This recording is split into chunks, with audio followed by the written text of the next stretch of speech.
কি 6 মাসের মধ্যে একটা চাকরি চাইছো? তাহলে এই ভিডিওটা তোমার জন্য, কারণ রাজ্যে ব্যাংকে ক্লার্ক নিয়োগ হবে, বাংলায় পরীক্ষা দেবার সুযোগ, কোনো রকম ইন্টারভিউ নেই, আর খুব দ্রুত নিয়োগ হয় এবং তার আবেদনপত্র নেওয়া শুরু হয়ে গেছে। প্রতি বছর এই নিয়োগ হয়। তো চলো দেখে নিই ঠিক কোন ব্যাংকে ক্লার্ক নিয়োগ হবে, তার যোগ্যতা কি থাকছে, আদৌ তুমি পরীক্ষা দিতে পারবে কিনা, নির্বাচন পদ্ধতি কি থাকছে এবং সিলেবাস কি থাকছে, সমস্ত বিষয়টাই আলোচনা করব আজকের এই ভিডিওতে। তো চলো শুরু করা যাক। Hello student, welcome to BSSCI banking YouTube channel. এই চ্যানেলে অনেক অনেক স্বাগত।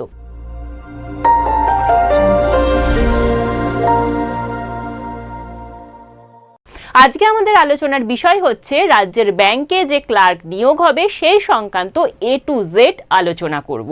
তো প্রথমেই আমরা যেটা দেখব সেটা হচ্ছে কোন ব্যাংকে এই নিয়োগ বিজ্ঞপ্তিটা বেরিয়েছে। সেটা যদি বলি তাহলে SBI এ এই নিয়োগ বিজ্ঞপ্তিটা বেরিয়েছে এবং আপনারা জানেন আপনাদের বাড়ির কাছাকাছি এই SBI এর একটা করে শাখা আপনি পাবেন। তো সেই শাখাতেও আপনার কিন্তু পোস্টিং হতে পারে যদি আপনি অবশ্যই করে ভালো করে পরীক্ষাটা দেন।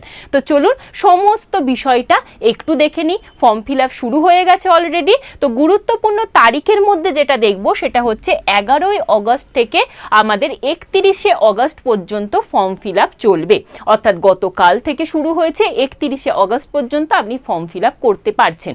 আর বলে রাখি এই ব্যাংকের পরীক্ষায় কিন্তু কবে প্রিলিমস হবে, কবে মেন্স হবে, কবে আপনার নিয়োগ হতে পারে সেইটাও পুরোপুরি একটা রোড ম্যাপ পাওয়া যায়। তো দেখতেই পাচ্ছেন যে নোটিফিকেশনটা বেরিয়েছে, সেখানে কিন্তু বলাই হয়েছে আপনাদের প্রিলিমস হবে সেপ্টেম্বর মাসে, অর্থাৎ ঠিক তার এর পরের মাস, এবং আপনার মেন্স হয়ে যাবে নভেম্বর মাসে। এবং সেখান থেকে আমি দাঁড়িয়ে বলতে পারি 2027-এর মার্চের মধ্যে আপনার একটা সরকারি চাকরি পাকা।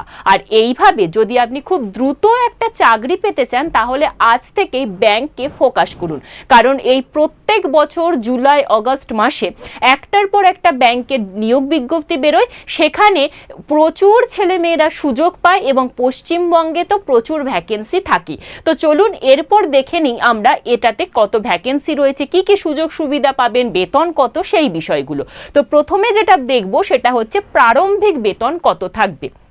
প্রারম্ভিক বেতন যদি বলি তাহলে মেট্রো শহর যেমন কলকাতা, সেই কলকাতা শহরে যদি আপনার পোস্টিং হয় তাহলে আপনার প্রথম মাসে আপনি হাতে পাবেন 46,000 টাকা। এছাড়াও আপনি বিভিন্ন রকম অ্যালাউন্স পাবেন এবং আপনার বেসিক পে যেটা থাকবে 26,730 টাকা এবং পে স্কেল যেটা থাকবে 24,050 থেকে 64,480 টাকা এবং প্রথম মাসে ইন হ্যান্ড স্যালারি পাবেন 46,000 টাকা। এছাড়া আর কি কি সুযোগ সুবিধা পাওয়া যায়, প্রভিডেন্ট ফান্ড পাবেন, NPS অর্থাৎ নিউ পেনশন স্কিমের মধ্যে আপনার নামটা নথিভুক্ত হবে, মেডিকেল পাবেন, লিভ ফেয়ার পাবেন। এছাড়া আপনার যে প্রবেশন পিরিয়ড থাকবে সেটা অবশ্যই ব্যাংকের নিয়ম অনুযায়ী ন্যূনতম 6 মাস থাকবে। ঠিক আছে, তো 6 মাস যদি আপনি ঠিকঠাকভাবে কাজটা করতে পারেন তাহলেই চাকরি আপনার, এবং তারপরে তো একের পর এক প্রমোশনও থাকছে। তো চলুন এরপর আমরা দেখে নেব যে শূন্য পদ ঠিক কতটা। যদি টোটাল শূন্য পদ বলি তাহলে 9,124টা টোটাল শূন্য পদ বেরিয়েছে, যেখানে রেগুলার ভ্যাকেন্সি হচ্ছে 7,680টি এবং ব্যাকলগ ভ্যাকেন্সি হচ্ছে 1,444টি। এবং পশ্চিমবঙ্গে যদি শূন্য পদ বলেন, পশ্চিমবঙ্গে শূন্য পদ থাকছে 704টে এবং রেগুলারের জন্য শূন্য পদ থাকছে 555। এই হিসাবে জেনারেল ক্যাটাগরির জন্য শূন্য পদ 224, SC ক্যাটাগরির জন্য শূন্য পদ 127, OBC ক্যাটাগরির জন্য শূন্য পদ 122, EWS 122, ST 55 এবং আমাদের বাকি যেটা থাকছে সেটা PWDর আন্ডারে পড়ে যাচ্ছে। তো এরপর আমরা দেখে নেব যে শিক্ষাগত যোগ্যতা এবং বয়স সীমার বিষয়টা। শিক্ষাগত যোগ্যতা যে কোনো স্বীকৃত বিশ্ববিদ্যালয় থেকে যদি আপনি স্নাতক পাশ করে থাকেন তাহলেই কিন্তু অ্যাপ্লাই করতে পারছেন। সে আপনার স্ট্রিম গ্র্যাজুয়েশনে আর্টস থাক, কমার্স থাক, সায়েন্স থাক, যে কোনো স্ট্রিমেই যদি আপনার গ্র্যাজুয়েশন হয়ে থাকে আপনি সরাসরি অ্যাপ্লাই করে দিতে পারছেন। আপনি যদি ফাইনাল ইয়ারের ছাত্র হন, অর্থাৎ আপনি ফাইনাল ইয়ারের পরীক্ষা দিয়েছেন, রেজাল্ট হাতে পাননি, তাহলেও কিন্তু আপনি আবেদন করতে পারছেন। এবং অবশ্যই করে যদি আপনি নির্বাচিত নির্বাচিত হন সেক্ষেত্রে 31/12/2026 অর্থাৎ এই বছরের শেষ দিনের মধ্যে আপনার ফাইনাল রেজাল্ট বেরিয়ে যেতে হবে। সুতরাং যারা থার্ড ইয়ারে রয়েছেন বা 6th সেমিস্টারে রয়েছেন তারাও কিন্তু এই পরীক্ষাটাতে অনায়াসে বসতে পারছেন। পরবর্তী দেখে নেবে বয়সসীমা। বয়সসীমার ক্ষেত্রে 20 থেকে 28 বছরের মধ্যে আপনার বয়সসীমা হতে হবে, অবশ্যই এটা ইউআর ক্যাটাগরির জন্য, এবং সেখানে আপনার বয়সের যে সীমাটা ধরা হবে সেটা হচ্ছে 1 এপ্রিল 2026 অনুযায়ী আপনার বয়সের হিসাবটা করা হচ্ছে। এবং ছাড়ের ক্ষেত্রে বলি, জেনারেল এবং ইডব্লিউএসদের জন্য 28 বছর বয়সের ঊর্ধ্বসীমা, এবং ওবিসি ক্যাটাগরি যেমন 3 বছরের ছাড় পায় সেইভাবে 31 বছর বয়স পর্যন্ত আবেদন করা যাচ্ছে। পাশাপাশি এসসি এসটি ক্যাটাগরি 5 বছরের ছাড় পেয়ে 33 বছর বয়স পর্যন্ত আবেদন করতে পারবেন। একইভাবে পিডব্লিউবিডিদের যেমন নিয়ম সেটাও পেয়ে যাচ্ছেন। এরপর আমরা দেখে নেব যে নির্বাচন পদ্ধতি কিভাবে নির্বাচন হবে। প্রথমেই বলেছি আমি যে ইন্টারভিউ নেই, সমস্ত পরীক্ষায় দুর্নীতি যে বিষয়টা হয় সেটা কিন্তু ইন্টারভিউই হয় আমরা জানি। তো এই পরীক্ষায় সেই ইন্টারভিউটাই নেই। তো চলুন দেখে নিই কিভাবে নিয়োগ হবে। প্রথমে একটা প্রিলি পরীক্ষা হবে এবং সেটা 100 নম্বরের থাকবে, অবজেক্টিভ টাইপ প্রশ্ন থাকবে এবং অবশ্যই সিবিটি মোডে অর্থাৎ অনলাইনে আপনাকে পরীক্ষা দিতে হচ্ছে। পরবর্তী ফেজ 2 অর্থাৎ মেন্স পরীক্ষা, যেটা 200 নম্বর হবে এবং অবজেক্টিভ টাইপ, এটাও কিন্তু সিবিটি মোডেই পরীক্ষা হচ্ছে। এরপরে একটা ভাষা পরীক্ষা হবে অর্থাৎ ল্যাঙ্গুয়েজ প্রফিসিয়েন্সি টেস্ট, এলপিটি যেটাকে বলা হয়। আমরা পশ্চিমবঙ্গ থেকে যখন আবেদন করব আমাদের কিন্তু বাংলা বা নেপালি ভাষায় লিখতে পড়তে বলতে জানতে হবে, তার একটা সামান্য টেস্ট হয়, খুব বিশাল কিছু নয়, কিন্তু আপনাকে ওই ভাষাটা লিখতে পড়তে বলতে জানতে হবে। এই হচ্ছে বিষয়। এবং প্রিলিমিনারি যে নাম্বারটা পাবেন সেই হিসাবে কিন্তু আপনার নাম্বার যোগ হবে না, অর্থাৎ এটা শুধুমাত্র কোয়ালিফাইং নেচার। এখানে আপনি পাস করলেন, কাট অফে আসতে পারলেন, আপনি মেন্স পরীক্ষা দিতে পারবেন এবং মেন্স পরীক্ষার যে নাম্বারটা পাবেন সেই ভিত্তিতে কিন্তু আপনার নিয়োগটা হয়ে যাবে। এরপর দেখে নিই একটু সিলেবাসটা। প্রথমেই যদি আসি আমি প্রিলিমসের পরীক্ষায়, সেই প্রিলিমসের পরীক্ষায় আমরা দেখতে পাচ্ছি নেগেটিভ মার্কিং থাকবে, অর্থাৎ প্রতিটি 4টে প্রশ্ন যদি আপনি ভুল করেন তাহলে 1 নম্বর আপনার কাটা যাবে এবং প্রতিটা বিষয়ের জন্য আলাদা আলাদা সময় আপনার বরাদ্দ থাকবে, অর্থাৎ সেকশনাল টাইমিং এখানে কিন্তু থাকছে। এবার দেখে নিই কি কি সাবজেক্ট রয়েছে। প্রথমেই রয়েছে ইংলিশ ল্যাঙ্গুয়েজ, সেখানে 30টা প্রশ্ন থাকবে, 30 নম্বরের সময় থাকবে 20 মিনিট, অর্থাৎ ইংলিশ 20 মিনিটের মধ্যে আপনাকে 30টা প্রশ্ন সলভ করতে হচ্ছে। পরের যে বিষয় সেটা হচ্ছে নিউমেরিক্যাল অ্যাবিলিটি, সেখানে 35টা প্রশ্ন থাকবে, 35 নম্বরের সময় একইভাবে 20 মিনিট। তারপর থাকবে রিজনিংয়ে 35টা প্রশ্ন 35 নম্বরের এবং সময় থাকবে 20 মিনিট। এইভাবে 100টা প্রশ্ন আপনাকে সলভ করতে হবে 1 ঘন্টায়। ব্যাংকের পরীক্ষা মানে আপনাকে স্পিড থাকতে হবে এবং অবশ্যই করে অ্যাকুরেসি মেনটেন করতে হবে এবং অবশ্যই করে এটার জন্য প্রয়োজন প্রচুর মক টেস্ট দেওয়া এবং নিজেকে সেইভাবে রেডি করা। এরপরে আমরা দেখে নেব মেন্স পরীক্ষা। মেন্সের ক্ষেত্রে একইভাবে থাকছে ইংলিশ, কোয়ান্টিটিভ অ্যাপটিটিউড এবং রিজনিং আর কম্পিউটার অ্যাপটিটিউড, এবং এছাড়াও একটা এক্সট্রা বিষয় থাকছে সেটা হচ্ছে জেনারেল বা ফাইন্যান্সিয়াল অ্যাওয়ারনেস, এবং সেই জেনারেল বা ফাইন্যান্সিয়াল অ্যাওয়ারনেস থেকে আপনার 50টা প্রশ্ন থাকবে, 50 নম্বরের সময় থাকবে 35 মিনিট।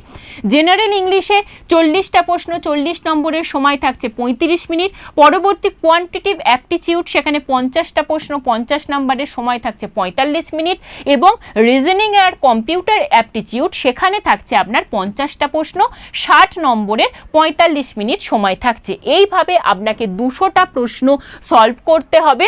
এইভাবে আপনাকে 200 নম্বরের 190টা প্রশ্ন সলভ করতে হবে এবং তার জন্য টাইম পাবেন 2 ঘন্টা 40 মিনিট। এবং এই যে মেন্সের পরীক্ষার নম্বর, সেই নম্বরের ভিত্তিতে আপনি কিন্তু পরবর্তী এলপিটিতে চান্স পাচ্ছেন, অর্থাৎ ল্যাঙ্গুয়েজ প্রফিসিয়েন্সি টেস্ট দিতে পাচ্ছেন এবং চাকরিও কিন্তু এই মেন্স পরীক্ষার ভিত্তিতেই নিয়োগ হবে। আর এই মেন্স মেন্স পরীক্ষাতেও কিন্তু নেগেটিভ মার্কিং থাকছে, একইভাবে 4টে ভুল করলে 1 নম্বর কাটা যাবে। এরপরে আমরা দেখে নেব যে ল্যাঙ্গুয়েজ প্রফিসিয়েন্সি টেস্ট এই বিষয়টা কি। এখানে হচ্ছে আপনার দশম বা দ্বাদশ শ্রেণীর মার্কশিটে আপনাকে বাংলা বা নেপালি বিষয়টা পড়ে থাকতে হবে এবং সেই বিষয়টার উল্লেখ থাকতে হবে।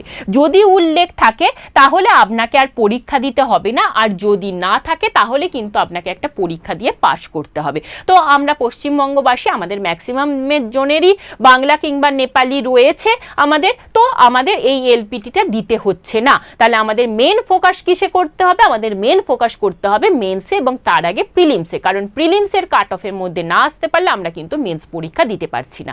এরপরের বিষয় কিভাবে আবেদন করবে। আবেদনের লাস্ট ডেট আরও একবার মনে করিয়ে দিই, 31শে অগস্ট।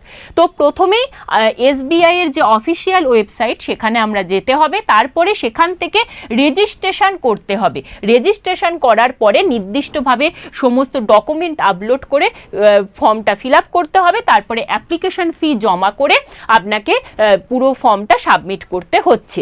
এক্ষেত্রে অ্যাপ্লিকেশন ফি কি থাকছে? জেনারেল, ওবিসি, ইডব্লিউএসদের জন্য 750 টাকা, অপরদিকে এসসি, এসটি, পিডব্লিউবিডি এবং এক্স সার্ভিসম্যান যারা রয়েছেন তাদের ক্ষেত্রে কোনো ফিজ লাগছে না। এরপরে আমরা দেখে নেব যে কি কি ডকুমেন্ট আপনাকে আপলোড করতে হবে। সেখানে অবশ্যই আপনাকে একটা পাসপোর্ট রঙিন ছবি আপলোড করতে হবে, সেটা অবশ্যই 20 কেবি থেকে 50 কেবির মধ্যে হতে হবে। সাদা বা হালকা রঙের আপনার ব্যাকগ্রাউন্ড থাকতে হচ্ছে।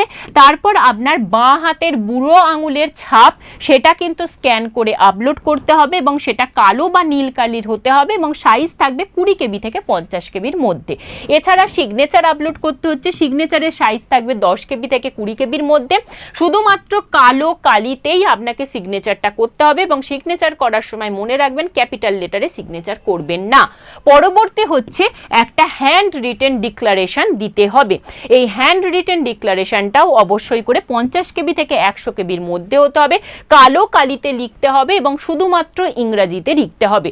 এই হ্যান্ড রিটেন ডিক্লারেশনটা ঠিক কিভাবে লিখবেন সেটা যদি জানতে চান তাহলে অবশ্যই বলবো কমেন্ট বক্সে কমেন্ট করে রাখুন, আমি সেই বিস্তারিত বিষয়টা জানিয়ে দেব।